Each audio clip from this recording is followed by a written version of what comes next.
Good morning, YouTube. All right, we are stuck at home and we were cooking out of our pantries, so we're going to address some basics so that we all have a nice, comforting, filling meal, and we know what we're doing, okay? Let's start with rice. Love, love, love rice. Super inexpensive, easy to get, easy to cook, so no worries, right?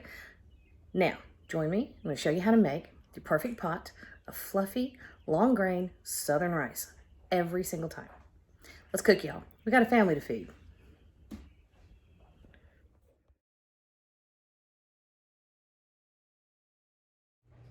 Okay, forgive the sound of the dryer in the background.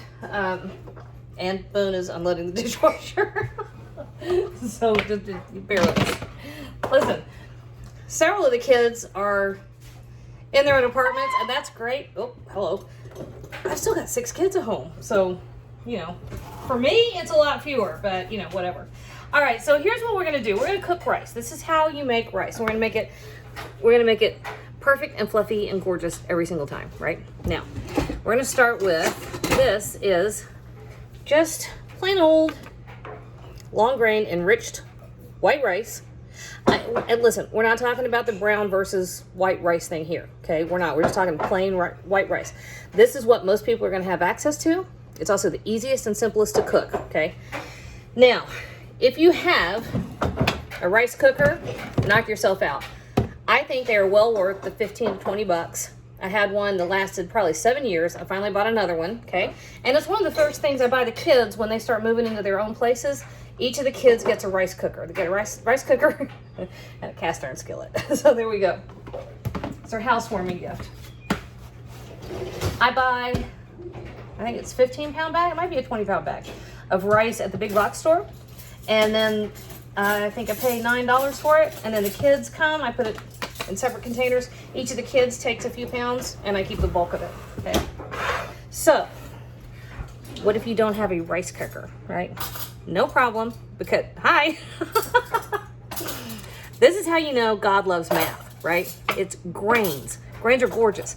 Grains cook by ratio, right? I love, love, love this concept. Go back and look at me a couple years ago cooking grits. Best grits you'll ever put in your mouth. But I got really tickled explaining the ratio thing. Here's what I'm talking about. You can use any measure you want to measure your rice and your water. As long as you're using the same measure for the rice and the same measure for the water, it doesn't matter what size it is, right? Here's what I'm talking about. If you wanted to, thank you, boo. You could measure 1 of these and 2 of water. 1 cup of rice, 2 of water. You could do 2 ounces or a 2-ounce container of rice and a 2-ounce, 2-ounce containers of water. All right, so what I'm talking about is whatever size you need, whatever you're measuring, 1/3 of a cup, I don't know, 1/2 a cup, it doesn't matter. What it matters is you have 1 of rice, 2 of water, whatever size it is, okay? So a cup of rice, 2 cups of water, pint jar of rice, 2 of water, a thimble of rice, 2 of water, doesn't matter. Do you see what I'm talking about? Same thing applies to grits, except that's a 3-to-1 ratio. No, it's not. It's 4-to-1 ratio. What is tempeh? I think that's 2-to-1. And then you've got other stuff like couscous and lentils and all kinds of stuff. Those are not necessarily grains or rice, whatever, but they're delicious and you can still cook on a ratio. All right, that's my little side note. Boone, Boone left the cat on the counter and he just knocked a whole bunch of stuff over. Everybody's fine. We're not gonna worry about it. Okay, so here's the thing with rice that you wanna remember. Okay, we're putting our rice right in a plain old pot. You notice what I didn't do? I didn't rinse it. And my daughter and I... No. Get out there. That's Giblet. Giblet is like a child. Well, he's like a rebellious teenager is what he is. So he's one of those cats that has decided that his reason to live is to throw all the water out of his bowl onto the floor. So then we've got this crazy method over here where his water is inside another bowl. So the bowl inside a bigger bowl so that when he starts throwing it, theoretically it catches the water. It doesn't work a bit. So he just, you know, throws it further. Anyway, all right. I don't think it works half. So here's our rice and our water. Now, I have heard a lot of cooks from Asia talk about this method where you don't even measure the water. You simply put rice, wait a minute, what is it they say? They put water and rice in, and then they somehow measure with a knuckle, okay? I never figured that out. That doesn't work for me.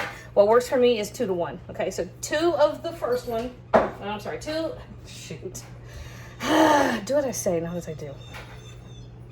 God, that's even I didn't even get that one right. Do as I do, not as I say, because oh, Lord.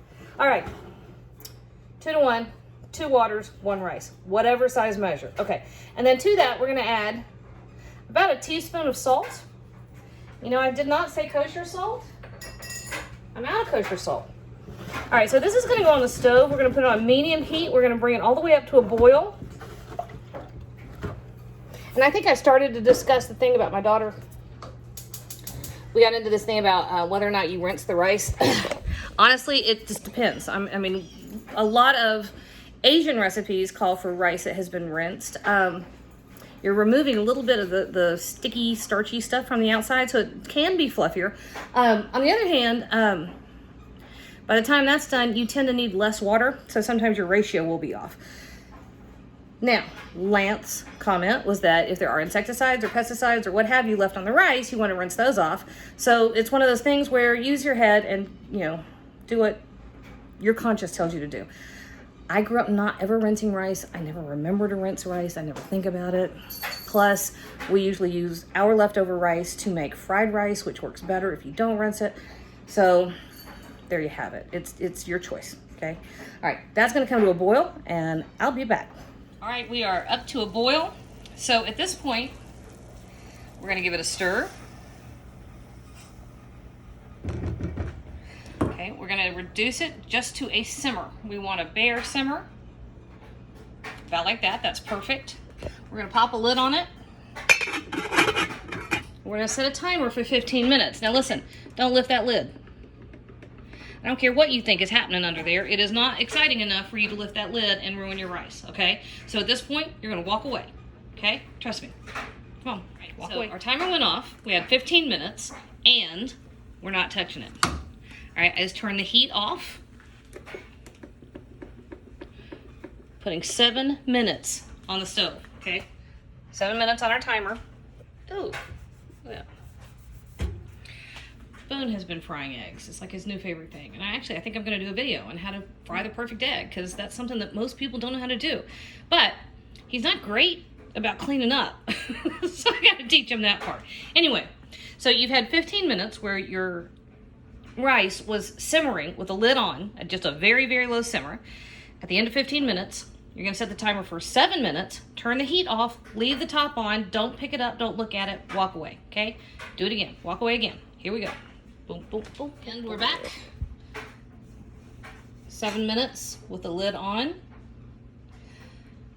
Ooh, check that out. Okay, now be careful how you stir it, because if you go in there with something like this, you will squish all your little grains and it will get clumpy. However, if you come in here with a fork, perfect, fluffy, individual grains. Yes, that's how you want it. All right, so let's make sure. I want to know if anybody else out there used to eat rice with butter and sugar. I have not done that since I was about 7 years old, but I remember everybody where I'm from eating rice with butter and sugar. Oh yeah, y'all. That's perfect rice. All right, it is ready to eat just like it is. It is ready to put with a big bowl of beans. It is ready to go into a nice big pot of chicken soup. You can do anything you want to with this. We're gonna do a couple things. Boone will come in and eat half of it, but the rest of it is gonna become fried rice, which I'm gonna show you how to make. That is one of our favorite breakfasts. It's a go-to snack around here. We always use our leftover rice for that. I'm also gonna show you how to make some of the world's best chicken and rice soup. So stay tuned for the next couple days. I'm gonna keep showing you how to do this stuff. You'll be all right, guys. You're all gonna be fine.